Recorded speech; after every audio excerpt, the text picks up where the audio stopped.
La frase exacta fue, simplemente no eres suficiente. No fue un grito, ni un insulto lanzado en el calor de una discusión. Fue una sentencia, entregada con la calma glacial de una verdad corporativa, en una sala de conferencias de cristal con vistas a una ciudad que, hasta ese momento, yo creía que estaba a mis pies. Esas 5 palabras no solo terminaron mi carrera en esa empresa, detonaron una bomba en el centro de mi identidad, dejando un cráter donde solía estar mi autoestima. La ironía, la cruel y poética ironía, es que años más tarde, la misma persona que pronunció esa sentencia me ofrecería el doble de mi antiguo salario para que regresara. Pero para entonces, yo ya no era el hombre que habían despedido. El hombre que habían roto. Yo había aprendido, a través del fuego y el silencio, que ser suficiente nunca tuvo nada que ver con ellos. Antes de la caída, mi vida estaba construida sobre los cimientos de la aprobación externa. Era el arquitecto de mi propia jaula dorada, y cada ladrillo era una hora extra, un proyecto de fin de semana, un sacrificio personal hecho en el altar del éxito profesional. Me había unido a la firma como un joven idealista, con los ojos llenos del brillo de los rascacielos que podía ver desde mi pequeño cubículo. Creía en la misión, en la visión, en la promesa de que el trabajo duro y la lealtad absoluta serían recompensados. Mi identidad se fusionó con mi cargo. No era solo un nombre, era un título. Mis amigos bromeaban diciendo que mi sangre era del color del logotipo de la empresa. Yo no lo veía como una broma, sino como una insignia de honor. Me perdí cumpleaños, aniversarios y reuniones familiares, convencido de que estaba construyendo un futuro inexpugnable. Cada reconocimiento, cada palmadita en la espalda de mi jefe, era una dosis de la droga que necesitaba para seguir adelante. Alimentaba la creencia de que mi valor era directamente proporcional a mi productividad. Recuerdo las noches en la oficina, con la ciudad extendiéndose bajo mis pies como una galaxia de promesas, sintiendo una extraña mezcla de soledad y omnipotencia. Creía que estaba en la cima del mundo, sin darme cuenta de que solo estaba en la cima de un edificio, un prisionero voluntario de mis propias ambiciones. Mi vida era un plan perfectamente trazado, una narrativa de ascenso constante. Y en el centro de esa narrativa estaba mi jefe, un hombre al que veía no solo como un mentor, sino como el árbitro final de mi valía. Su aprobación era el sol en mi sistema solar personal, todo lo demás giraba a su alrededor. Yo no trabajaba para la empresa, trabajaba para él. Para escucharle decir, algún día, que lo había logrado. Que era, finalmente, suficiente. La llamada a su oficina esa mañana de martes no me pareció inusual. Supuse que era para un nuevo proyecto, un nuevo desafío que devoraría mis noches y fines de semana, y yo estaba listo. Hambriento. Entré con una sonrisa, la misma sonrisa de empleado modelo que había perfeccionado durante años. Pero la atmósfera en la sala era diferente. No había calidez, solo el frío del aire acondicionado y la formalidad estéril del vidrio y el acero. Él no estaba solo. Una mujer de recursos humanos, a quien apenas conocía, estaba sentada a su lado, con una carpeta cerrada sobre la mesa que parecía pesar 1 tonelada. Mi sonrisa vaciló. Mi jefe evitó mi mirada, enfocándose en un punto abstracto en la pared detrás de mí. Y entonces, comenzó a hablar. Usó un lenguaje corporativo desinfectado, palabras como reestructuración, necesidades cambiantes y alineación estratégica. Eran palabras vacías, diseñadas para amortiguar el golpe, pero solo lo hacían más confuso, más insultante. Interrumpí su monólogo de jerga. No entiendo, dije, mi voz más débil de lo que esperaba. He dado todo por este lugar. Él finalmente me miró, y en sus ojos no vi malicia, solo un incómodo y distante pesar. Fue entonces cuando pronunció la sentencia. Mira, dijo, suspirando como si le estuviera haciendo un favor al ser honesto. Apreciamos tu esfuerzo, de verdad. Pero la dirección en la que vamos exige un nivel diferente de innovación, de liderazgo. Simplemente no eres suficiente. El mundo se detuvo. El zumbido del aire acondicionado se convirtió en un rugido ensordecedor. La mujer de recursos humanos me deslizó la carpeta por la mesa. Contenía los detalles de mi indemnización, un acuerdo de confidencialidad y una lista de mis supuestos fracasos disfrazados de áreas de mejora. Pero yo no la vi. Solo podía escuchar esas 5 palabras, repitiéndose en un bucle infinito en mi cabeza. No eres suficiente. No eres suficiente. No eres suficiente. El resto es un borrón. Recuerdo caminar de vuelta a mi escritorio, sintiendo las miradas de mis colegas como agujas en mi piel. Recuerdo meter mis fotos personales, mi taza de café favorita y un premio de plástico en una caja de cartón. Objetos que una vez representaron mi vida y mis logros, ahora se sentían como los restos de un naufragio. Al salir del edificio, el sol me cegó. La ciudad, que antes era mi reino de promesas, ahora parecía un monstruo indiferente, lleno de gente que sí era suficiente. La caja en mis brazos era el testimonio de mi fracaso. Y mientras caminaba hacia un futuro que no había planeado, una sola verdad me consumía: me habían declarado indigno. Los días que siguieron a mi despido no fueron días, sino una extensión gris y amorfa de la misma pesadilla. El silencio en mi apartamento era una entidad física, opresiva. El teléfono, que antes no paraba de sonar con llamadas y correos electrónicos del trabajo, permanecía mudo, un monumento a mi nueva irrelevancia. Mi rutina, que había sido mi ancla, se había desvanecido. Me despertaba tarde, sin ningún lugar a donde ir, sin ningún propósito que me impulsara a salir de la cama. El hombre que se miraba en el espejo cada mañana era un extraño. Sus ojos estaban hundidos, vacíos de la ambición que una vez los había encendido. Era el rostro de un fantasma, atormentado por las palabras de mi antiguo jefe. Se convirtieron en la voz de mi propia duda. Cada intento de ser productivo se estrellaba contra un muro de apatía. Abría mi portátil para buscar trabajo, pero cada descripción de puesto parecía una lista de cualidades que yo no poseía. Líder dinámico, pensador innovador, visionario estratégico. Las palabras se burlaban de mí. Cerraba el portátil y me dejaba hundir en el sofá, dejando que la televisión llenara el silencio con ruidos sin sentido. La vergüenza era mi compañera constante. Evitaba las llamadas de amigos y familiares, incapaz de articular la magnitud de mi fracaso. Cuando finalmente hablaba con ellos, minimizaba la situación, usando las mismas frases corporativas vacías que habían usado conmigo. Fue una reestructuración, decía, mientras por dentro gritaba: me echaron porque no valgo nada. Me sentía como un fraude. Toda mi identidad había sido una construcción frágil, dependiente de un título y un salario. Sin ellos, no era nadie. Me había pasado años construyendo un castillo de naipes, y una sola frase lo había derribado por completo. La ciudad desde mi ventana se había vuelto hostil. Cada persona que caminaba con prisa hacia su trabajo era un recordatorio de mi exclusión. Pertenecían a un club del que yo había sido expulsado. La lluvia parecía ser el estado meteorológico permanente, tanto fuera como dentro de mí. Los colores del mundo se habían desaturado, todo parecía cubierto por una capa de polvo gris. Toqué fondo una tarde de jueves. Llevaba 3 días sin salir de casa, viviendo de comida a domicilio y autocompasión. Estaba sentado en la oscuridad, repasando cada proyecto, cada decisión, cada conversación de mis últimos años en la empresa, buscando la prueba de mi insuficiencia. La encontré en todas partes. El eco de «no eres suficiente» se había convertido en mi verdad. En ese momento de absoluta desesperación, me di cuenta de que no solo había perdido un trabajo. Había perdido mi fe en mí mismo. Estaba roto. Completamente y sin remedio. Era un recipiente vacío, y no tenía ni idea de cómo volver a llenarlo.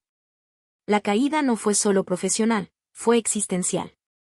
Me había definido por lo que hacía, y ahora que no hacía nada, no era nada.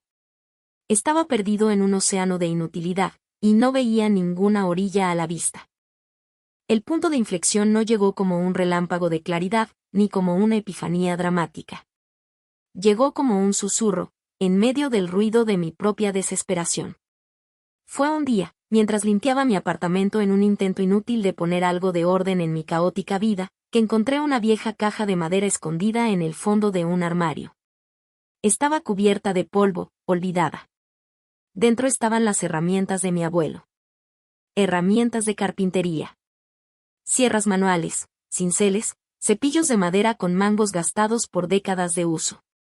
Mi abuelo había sido un hombre de pocas palabras, pero sus manos siempre estaban creando algo. Muebles, juguetes, pequeñas esculturas. Recuerdo el olor de su taller, una mezcla de serrín, aceite de linaza y paciencia. Cogí un pequeño cepillo de mano. La madera del mango era suave y cálida, moldeada por la palma de mi abuelo. Era un objeto real, sólido, con historia. Contrastaba brutalmente con el mundo digital y abstracto que me había masticado y escupido. Sin pensarlo, bajé al sótano de mi edificio, donde había una vieja mesa de trabajo que nadie usaba. Encontré un trozo de madera de pino sobrante de algún proyecto olvidado. Y empecé a trabajar. No tenía un plan. Mis primeras pasadas con el cepillo fueron torpes, inseguras. Pero el sonido, ese suave SHHH de la hoja cortando la madera, fue el primer sonido real que había escuchado en semanas. Era un sonido de creación, no de juicio. Durante horas, me perdí en el proceso. El mundo exterior se desvaneció. No había correos electrónicos, ni plazos, ni expectativas. Solo estaba yo, la madera y las herramientas. El sudor que corría por mi frente era real. El cansancio en mis músculos era real. Al final del día, no había creado nada de valor, solo un montón de virutas y un trozo de madera ligeramente más liso. Pero algo dentro de mí había cambiado. Había creado algo con mis propias manos. Había impuesto mi voluntad sobre una materia prima y la había transformado, aunque fuera mínimamente. Fue un acto de agencia en un momento en que me sentía completamente impotente. La chispa llegó unos días después, mientras hablaba con un viejo amigo. Le conté, con vergüenza, sobre mi nuevo y extraño pasatiempo. Esperaba que se riera o que me dijera que me centrara en encontrar un trabajo, de verdad.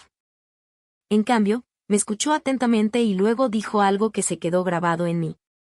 Sabes, dijo, pasaste años construyendo la visión de otra persona. Te desviviste por encajar en su molde. ¿Y si dejas de intentar construir lo que ellos quieren y empiezas a construir lo que tú eres? Esas palabras fueron la llave. Construir lo que tú eres. De repente, el taller en el sótano ya no era un escape. Se convirtió en un laboratorio. Un santuario. El primer destello de esperanza no fue la idea de un nuevo negocio o una nueva carrera. Fue la comprensión de que podía crear mi propio valor, literalmente desde cero, sin necesitar la validación de nadie. Fue la primera vez en meses que sentí que, tal vez, solo tal vez, podía ser suficiente para mí mismo. La transformación no fue un montaje cinematográfico de éxito instantáneo. Fue un proceso lento, arduo y a menudo frustrante. Fue una escalada constante, con tantos pasos hacia atrás como hacia adelante. Empecé a pasar cada día en el sótano. Aprendí a través de libros viejos, tutoriales en línea y, sobre todo, a través del ensayo y el error. Mis manos, antes acostumbradas a la suavidad de un teclado, se llenaron de callos, cortes y astillas. Cada una de esas marcas era un testimonio de mi esfuerzo, una lección aprendida de la manera más difícil. Mi primer proyecto real fue una pequeña estantería. Fue imperfecta. Las juntas no estaban del todo alineadas y una de las patas cojeaba ligeramente. Pero cuando la terminé y la puse en mi salón, sentí un orgullo que ningún bono o ascenso me había dado jamás. La había hecho yo. Era un objeto tangible de mi progreso. Lentamente, el sótano se transformó. De un espacio polvoriento y olvidado, pasó a ser mi taller, mi refugio. El olor a madera y barniz reemplazó el aire viciado de mi apartamento. Empecé a experimentar, a encontrar mi propio estilo. Me enamoré de la idea de tomar madera recuperada, piezas descartadas y olvidadas, y darles una nueva vida, una nueva belleza. Vi un claro paralelismo con mi propia vida. Yo también me sentía como un material de desecho, y estaba intentando reconstruirme en algo nuevo y útil. Con el tiempo, mis amigos y familiares empezaron a ver mi trabajo. Al principio con curiosidad, luego con admiración. Me pidieron que les hiciera pequeñas cosas, un marco de fotos, una mesa de centro. Cada proyecto terminado era una victoria, un ladrillo más en la reconstrucción de mi autoestima. Un día, con el corazón en la garganta, Creé una cuenta en redes sociales para mostrar mi trabajo. No esperaba nada. Pero la respuesta fue sorprendente. A la gente no solo le gustaban los muebles, les gustaba la historia que había detrás. La historia de la redención, de la madera y la mía. Empezaron a llegar pequeños encargos. Luego, encargos más grandes. Tuve que alquilar un pequeño local, un verdadero taller. Contraté a mi primer ayudante. Las mañanas ya no comenzaban con el pavor de un día vacío, sino con la emoción de la creación. Me levantaba antes del amanecer, no por obligación, sino por pasión. El trabajo era físicamente agotador, pero mi espíritu nunca se había sentido más ligero. Estaba construyendo un negocio, sí, pero lo más importante es que estaba construyendo una vida. Una vida basada en mis propios términos, en mis propios valores. Ya no buscaba la aprobación en la mirada de un jefe. La encontraba en la veta de un trozo de nogal, en la satisfacción de una junta perfecta, en la sonrisa de un cliente que veía su idea convertida en realidad. El hombre que trabajaba en ese taller, cubierto de serrín, con las manos ásperas y una sonrisa genuina, tenía muy poco en común con el ejecutivo de traje que lloraba en silencio en su coche después de ser despedido. Ese hombre buscaba ser suficiente para los demás. Este nuevo hombre estaba descubriendo que siempre lo había sido, solo que había estado buscando la prueba en el lugar equivocado. Habían pasado casi 4 años. Mi pequeño negocio de carpintería artesanal se había convertido en una marca respetada. Ya no trabajaba solo en un pequeño local, sino en un amplio y luminoso taller con un pequeño equipo de artesanos que compartían mi pasión. Nuestras piezas, conocidas por su diseño único y su alma, se vendían en galerías y a clientes de todo el país. Mi vida era irreconocible, y yo también. Un martes por la mañana, mientras revisaba unos bocetos, llegó un correo electrónico. El remitente hizo que mi corazón se detuviera por un instante. Era de mi antigua empresa. De mi antiguo jefe. Quería reunirse. Mi primer instinto fue borrarlo. ¿Para qué? Pero una parte de mí, una parte curiosa y serena, sintió la necesidad de cerrar ese círculo. Acepté. Nos encontramos en una cafetería neutral, a medio camino entre su mundo y el mío. Él había envejecido. Había más gris en su pelo y una fatiga en sus ojos que yo no recordaba. Vestía el mismo tipo de traje caro, pero parecía llevarlo como una armadura, no como una piel. Después de una incómoda charla trivial, fue al grano. Me contó que la empresa no iba bien. Que la persona que me reemplazó, y la que la reemplazó a ella, no habían funcionado. Dijo que la empresa había perdido su corazón, su chispa creativa. Hablaba con una urgencia desesperada que me resultó extrañamente familiar. Entonces, me miró directamente a los ojos, con la misma intensidad que el día que me despidió, pero esta vez su mirada no era de piedad, sino de súplica.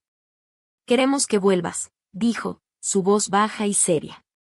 Como director creativo. Tendrás control total. El doble de tu antiguo salario. Pide lo que quieras, será tuyo. Te necesitamos. Cometimos un terrible error. El silencio se instaló entre nosotros. El yo de hace 4 años se habría derrumbado en lágrimas de validación.